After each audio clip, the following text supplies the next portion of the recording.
Hey, what's up, everybody?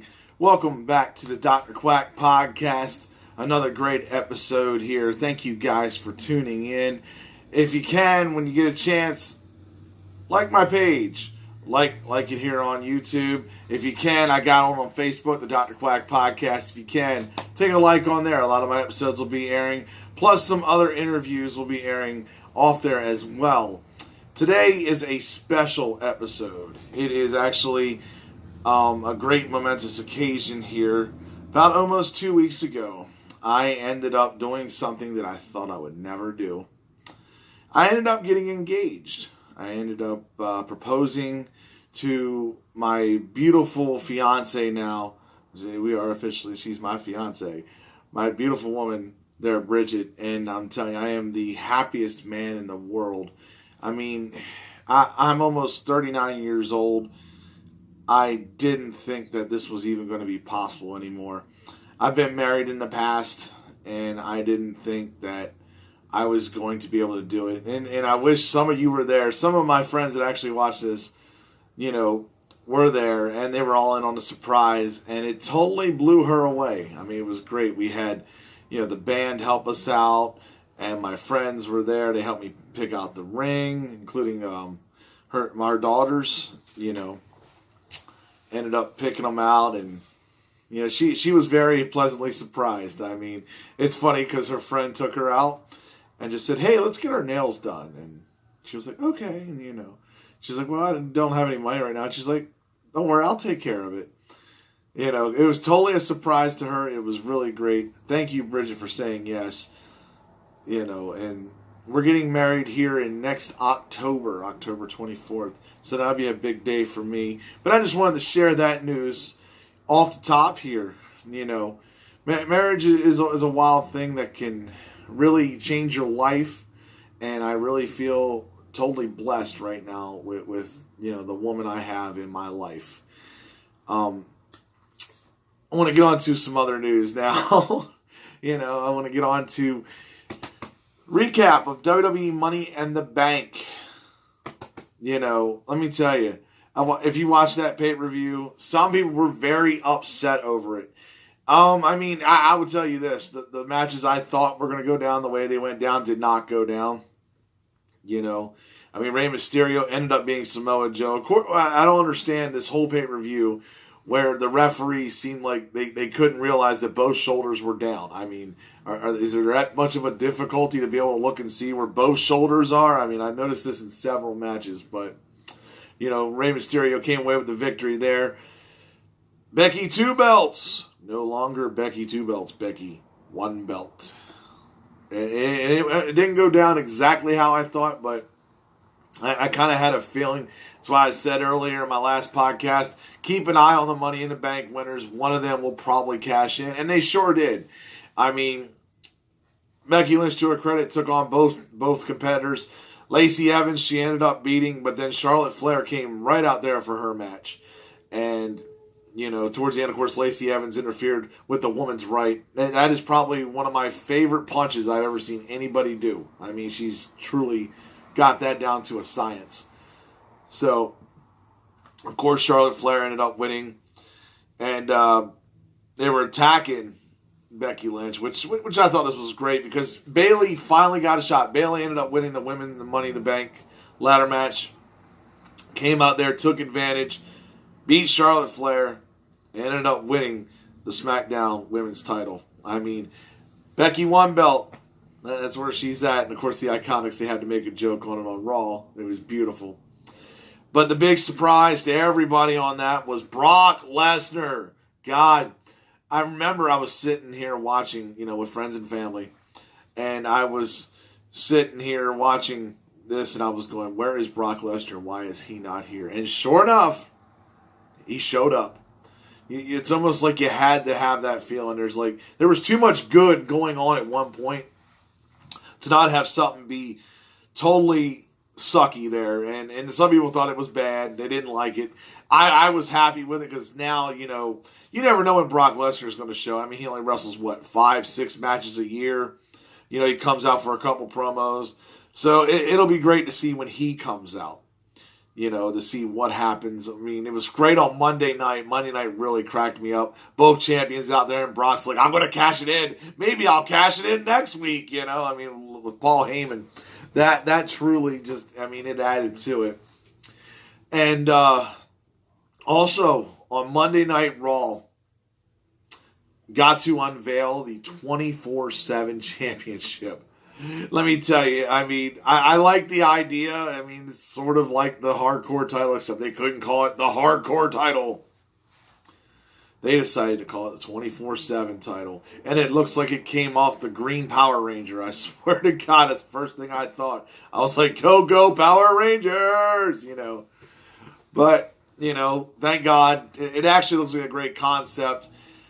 My one friend, he called it pretty much just a short-term fix. And he's kind of right. It is a Band-Aid for a sucking chest wound as far as professional wrestling goes. It doesn't seem like there's a lot of storylines that are building up and following up in the WWE. But this one, at least, is going to keep it entertaining. Titus O'Neil, the first ever 24/7 champion. And it lasted for roughly about a minute. Bobby Roode came out from behind and schoolboyed him on the entrance ramp. But then R-Truth, later that night, playing a good friend, told him to hide in the trunk. And then got him out and had a referee sitting in the passenger seat. And he ended up getting a 1, 2, 3. I love it. R-Truth finally has a title. That's amazing. I couldn't believe it. He's a worthy competitor, and it just sucks that there's X amount of champions and, he doesn't get a shot, but he finally got his. I hope it lasts at least longer than this week, but God knows the 24/7 title can be defended anytime, anywhere, against anyone. So God knows how that's going to turn out. Overall, I gave the pay-per-view, I would say, probably about a 7 out of 10, 8 out of 10. I'll give it an 8. I'll be nice here. 8 out of 10, just because, it did have some surprises. There were some good matches. It was slightly memorable, basically with Lesnar. But, and of course, Becky losing one of her titles. But outside that, it's just, I felt flat. I was like, why are you going to replace the women's tag team title match with the cruiserweight title match? I'm sorry, people just don't really get into the cruiserweight title. There's my kitten. Do you see him in the background? He is going. Yep. Ended up getting a little bit there. He's finally on the podcast. But it was really wild, just to see how that turned out. Definitely, like I said, I give it about a B. It was a good show. It could have been better, but I'm sure they'll be building up towards SummerSlam. The next show's in Saudi Arabia, which, here we go. Now we got to bring back, people that are past their prime. Goldberg and The Undertaker. I get The Undertaker why you bring him back once a year. It is WrestleMania. It is that magical. It makes sense to do it.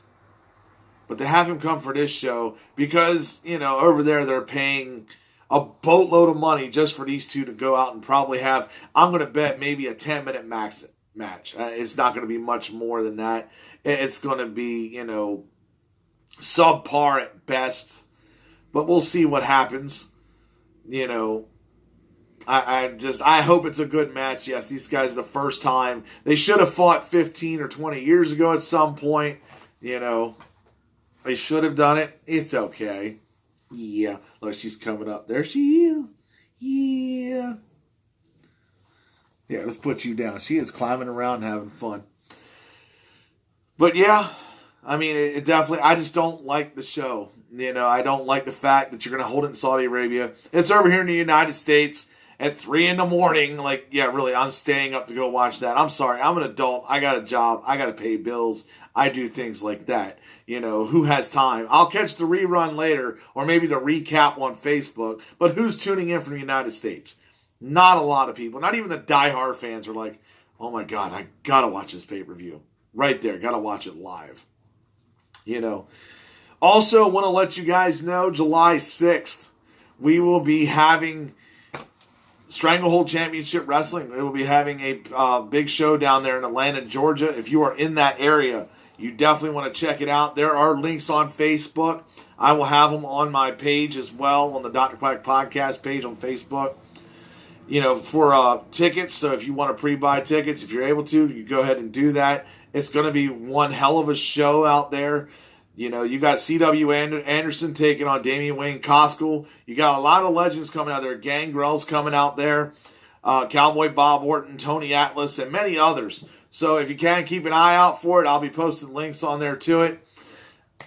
Also, I will be entering the 40-man over-the-top rope battle royal. I have not wrestled in quite some time, but let me tell you this. I've been training. I've been going. And let me tell you, I'm ready to go. Because it's time for the doctor to come back and operate on the competition. I really can't wait to do this. Winner gets a shot at the Stranglehold Championship Wrestling world title. That is definitely something I'm interested in, and I want to be a champion once again. But got a couple more things here. Want to say, here's shout out, to Julian Edelman, New England Patriots, signing his contract extension. So proud of him. That guy definitely deserved his money. Guy pretty much carried the Super Bowl for the Patriots this year. That's why he got MVP. And you also, happy trails, I guess, what you would say. It's kind of sad. Chris Long retiring from the NFL. Former Patriot, former Eagle, had one ring with each. Was in back-to-back Super Bowls. Calling it done. His father, I know, is proud of him. Howie Long, definitely proud of him. Kind of shocked, but I get it. It's the way of the world. You don't want to play too long to where you can't do anything else when you get older.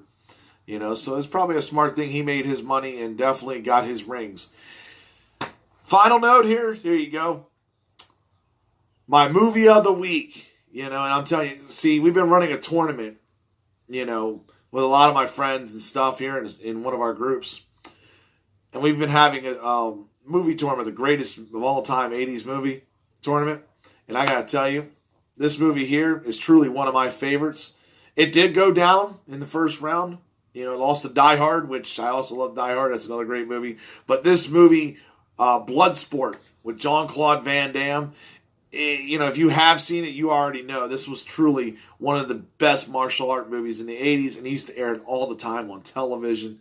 It was weird. Bolo Young, Bolo Young was just big and massive. Probably like the coolest guy you ever see. He always flexed his pecs and was fighting people. Anyway, he would knock people out quickly. But the Kumite, it's about real life story about Frank Dukes. If you get a chance, make sure you watch that. That's all I got today, folks. Thank you for tuning in. If you can, like, subscribe. Check me out on Facebook there with the Dr. Quack Podcast. There'll be a link in the link below the comments here, so you'll see that as well. Make sure you check it out. Thank you, guys.